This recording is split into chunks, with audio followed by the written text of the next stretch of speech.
Kali ini kita bakalan nyobain fitur dari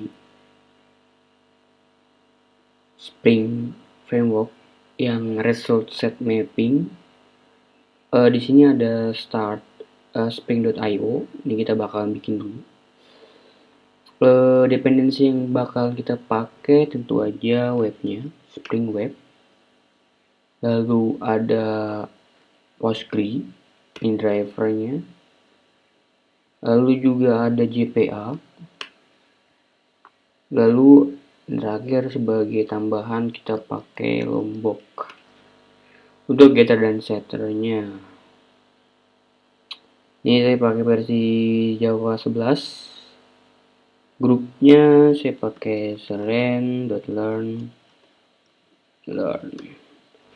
Ini nggak pakai export ya, tapi saya pakai explore. Saya copy. Ini saya udah bikin di sini IntelliJ. Di sini jadi saya tinggal copas aja. Kayak gini.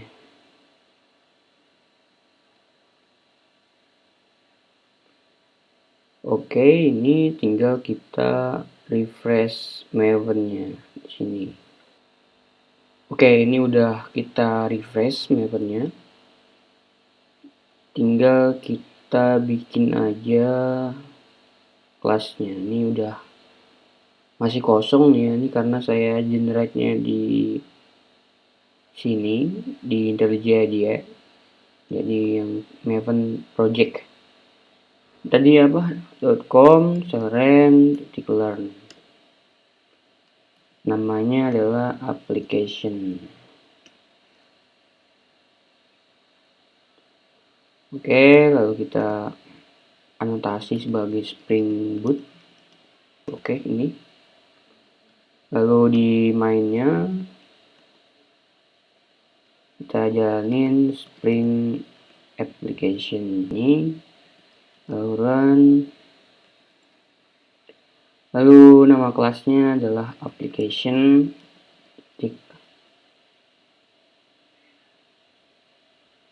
kelas, lalu argumennya. Oke, ini udah kita initialize. Lalu kita karena pakai JPA, kita juga perlu bikin settingan untuk data source-nya. Jadi kita di sini di resource kita pakai new file, application, properties. Oke, yang pertama kita pakai Spring, data source-nya URL, DBC, Postgre, SQL, localhost 5432, nama DB-nya pakai yang learn.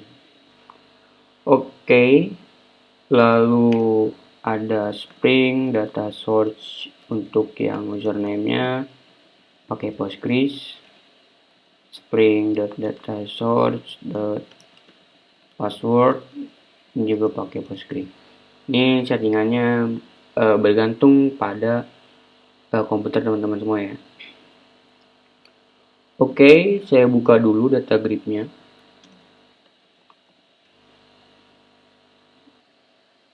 Oke, ini ada contoh kasus ya. Di sini saya udah ada DB namanya learn. Di dalamnya ini ada dua table. Yang pertama customer, lalu transaction. Customer ini akan menampung data customernya, yaitu nama sama nomor telepon. Di sini masih loading. Ini customer name dan phone number. Lalu yang kedua, table yang kedua ada 4, ada ID, customer ID, amount, sama produk. Nah, di sini ada foreign key customer ID ini karena ini enggak di foreign key enggak langsung connect transaction ya. Jadi ini integer biasa gitu. Nah, kita pengen ngejalanin query ini. Jadi kalau kita jalanin, ini kita join transaction nama customer di sini. Jadi di sini ada customer name sama phone numbernya untuk tiap-tiap transaction yang ada gitu, yang dilakukan gitu. Nah, kita bakalan pakai metodenya result set mapping gitu. Nah, gimana nih ya caranya? Pertama kita bikin dulu entity-nya ya. Entity-nya kita bikin di Java class dan package domain .dau adalah apa nih, customer ya.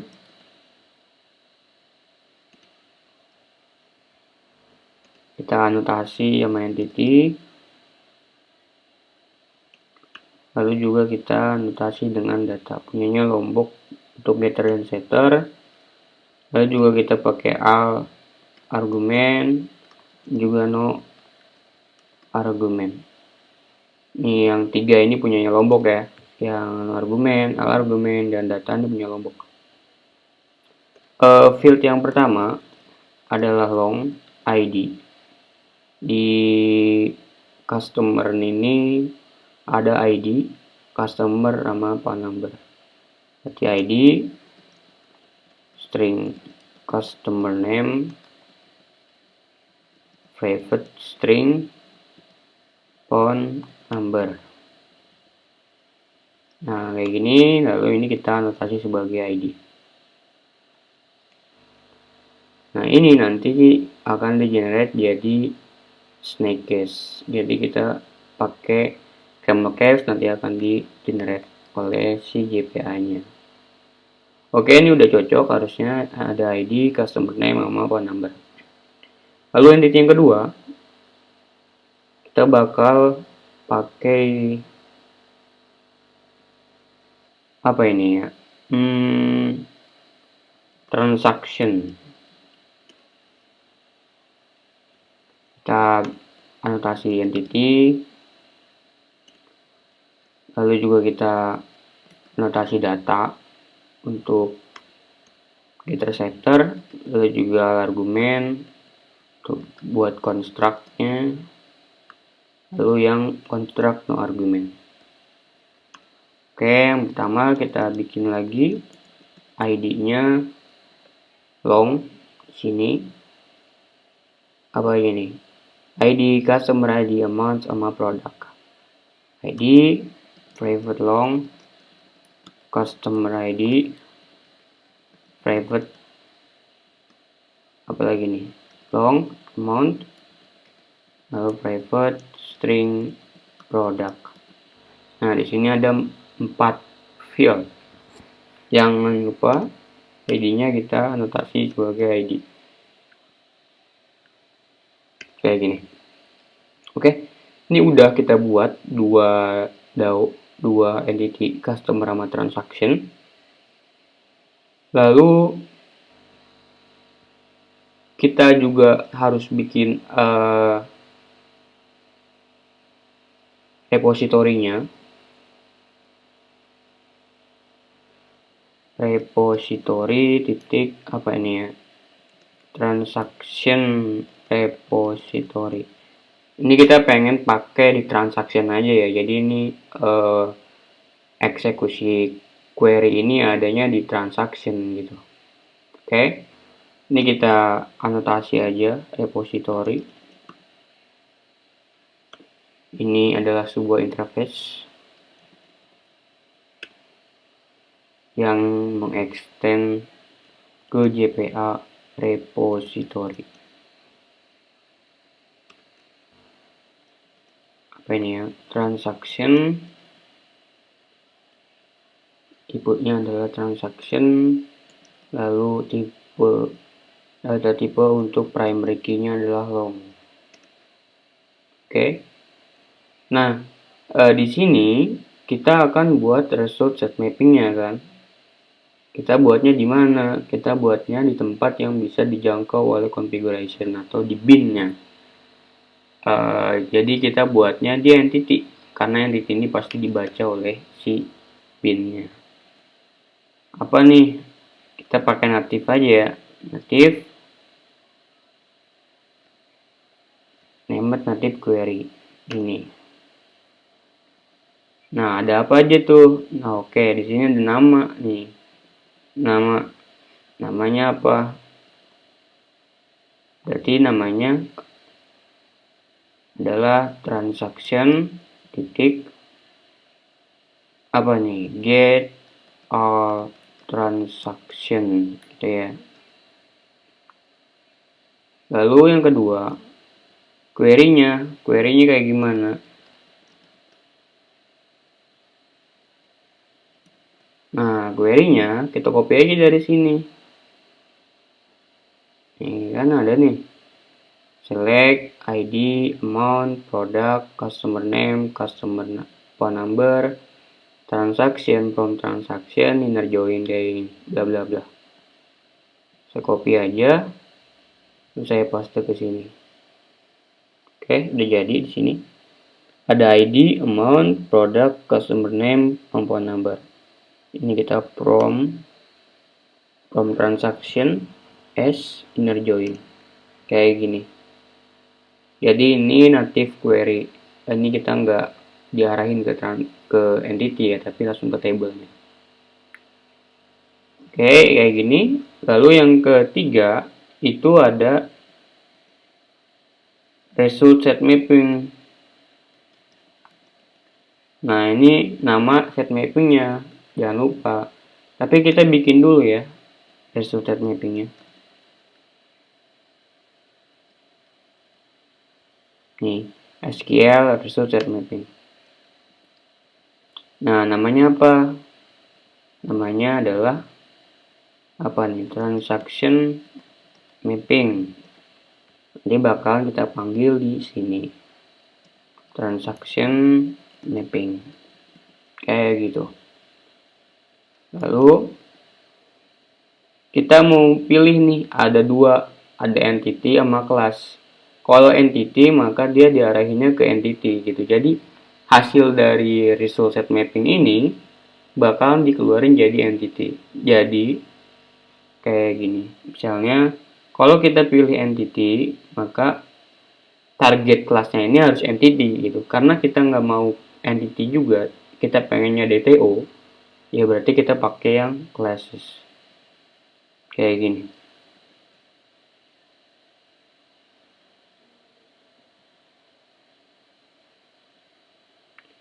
Kita panggil yang konstruktor result. Nah, di sini kita isi target kelasnya apa. Target kelasnya apa nih? Nah, kita bikin dulu ya. Supaya buat nampung ini nih di sini. DTO yang buat nampung ini. Ada apa aja sih? Ada ID, ada amount, ada product name, amount, product number. Kita perlu itu ya. Jadi kita bikin dulu sini package-nya.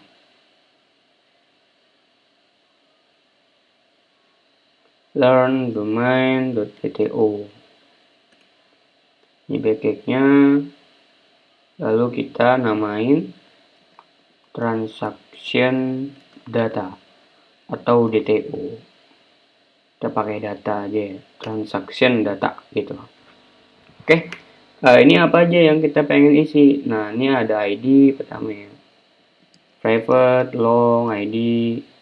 Lalu juga ada amount, private, long, amount. Lalu juga ada product, private, string, product. Lalu ada string customer name. Lalu yang terakhir ada string phone number. Kayak gini. Jangan lupa kita anotasi dia getter setter. All argumen dan yang no argumennya. Kayak gini. Nah, ini bukan sebuah entity, jadi kita nggak perlu nggak menganotasi entity gitu. Target kelasnya di mana nih? Nah, berarti yang ini ya, yang transaction data class gitu teman-teman. Oke, yang terakhir untuk kolom ini sebuah array apa nih, kolom result. Nah, ini apa aja yang pengen kita keluarin dari sini? ID pertama ya, ini yang kita baca yang ini ya, selectnya ini ID. Oke, lalu apa lagi? Amount, apa lagi? Ada juga produk,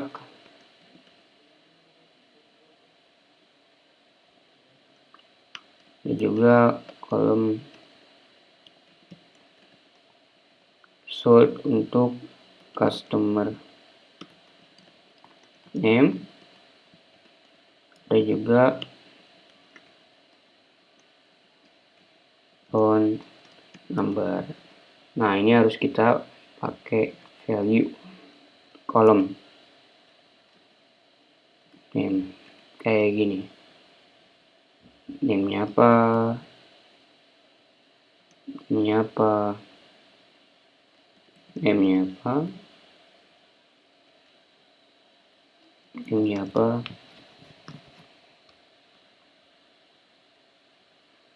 Name-nya apa? Kayak gini. Jadi ini nanti akan di mapping ke sini yang transaction data. Ke sini amount, produk, customer name maupun number. Nah, jadi oh ya, terus karena ini balikannya bakalan string, kita tuh nggak bisa nih karena di sini adanya long ya, yang ID amount ini long. Terus gimana nih? Ini ada di parameter apa? Argumen yang kedua namanya tipe. Oke, long ya, long dot class gitu. Ini juga tipe long titik class kayak gitu. Nah, lainnya dimin aja. Oke, lalu yang selanjutnya juga ada target class yang untuk yang ini.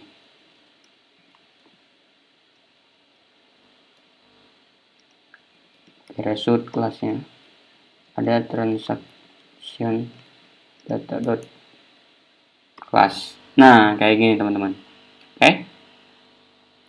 Ini ada nama, ada classesnya apa, constructornya, kolomnya apa yang kita construct. Nanti otomatis ke construct ke sini.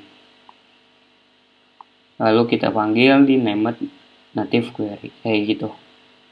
Nah, terus ini kita panggilnya gimana ini? Yang ini kan udah kita buat nih native query-nya. Nah, kita panggilnya di repository. Kita buka repositorinya. Lalu kita tinggal sebut aja apa. Balikannya pasti list dong ya. List. Nah, apa nih yang kita balikin tadi? Yang kita balikin kan ini ya. Apa transaction data gitu ya. Berarti transaction data. Nah, nama metodenya apa? Metodenya ini yang kita namain transaction get out transaction. Yang kita ambil get out transaction-nya aja. Kayak gitu. Kayak gini. Nah, habis itu kita anotasi query.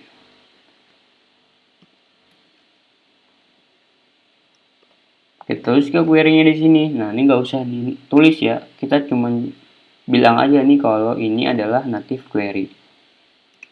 Sama dengan true. Kayak gitu. Oke, udah kita buat, lalu juga udah kita panggil. Sekarang kita bikin controllernya.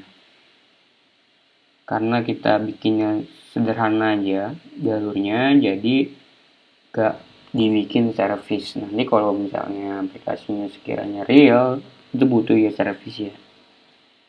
Ini controller titik apa nih, transaction controller.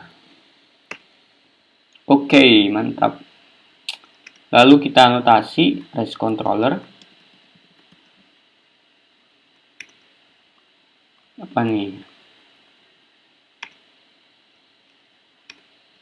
Kita auto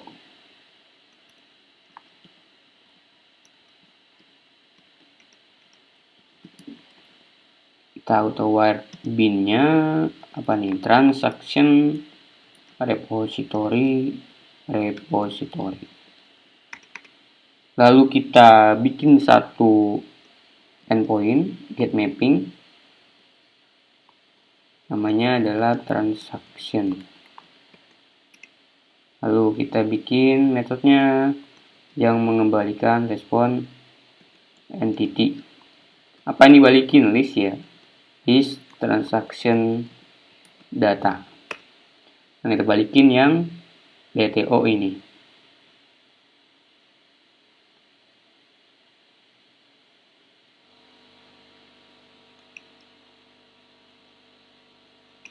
Nah, kayak gitu. Kita bikin get all transaction. Kita langsung aja return response entity tik OK, repository tik get all transaction. Nah, kayak gini. Kita udah buat endpoint-nya di controller, kita juga udah bikin native query-nya di dalam DAO yang transaction gitu. Nah, tinggal kita run aja. Kita run di application-nya. Ini kita jalanin. Apakah dia ada error? Oke, ini udah jalan, ternyata ada error nih katanya. Coba saya cek lagi di application property. Oke, ini ada port.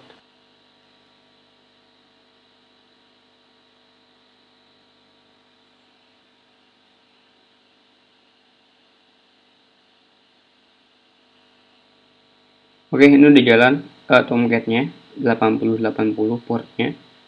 Langsung aja kita buka Postman-nya.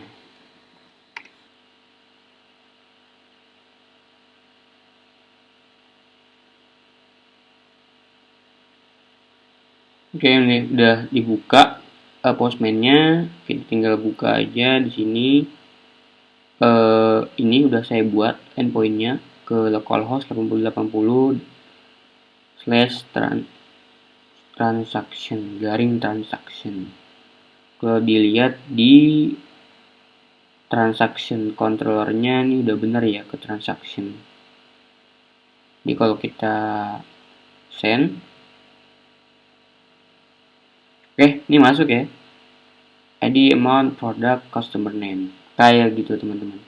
Jadi kalau kita mau buat result mapping, kita bikin di sini result mappingnya apa? Atau named native query. Kalau enggak, kita juga bisa yang native query aja. Jadi pakai JQL di video yang lainnya. Oke, kayak gitu teman-teman ya. Makasih semua.